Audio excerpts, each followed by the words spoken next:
店長、サマンサさん、おはよう。昇級試験の準備できてる？はい、おかげさまでなんとか。ところで、そうかそうか。うちのお店ではね、サマンサさんは大人気なんだ。サマンサさんの笑顔にかけては右に出る者はいないんだから。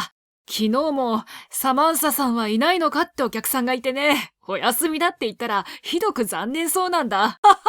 ええ、それでお願いがあるんですが。試験の練習ならいつでも相手になるから。いえ、今、英語の先生の仕事に誘われていまして。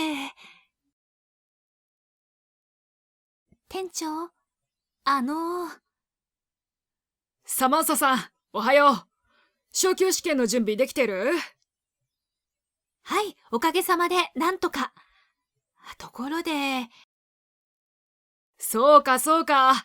うちのお店ではね、サマンサさんは大人気なんだ。サマンサさんの笑顔にかけては右に出る者はいないんだから。昨日もサマンサさんはいないのかってお客さんがいてね、お休みだって言ったらひどく残念そうなんだ。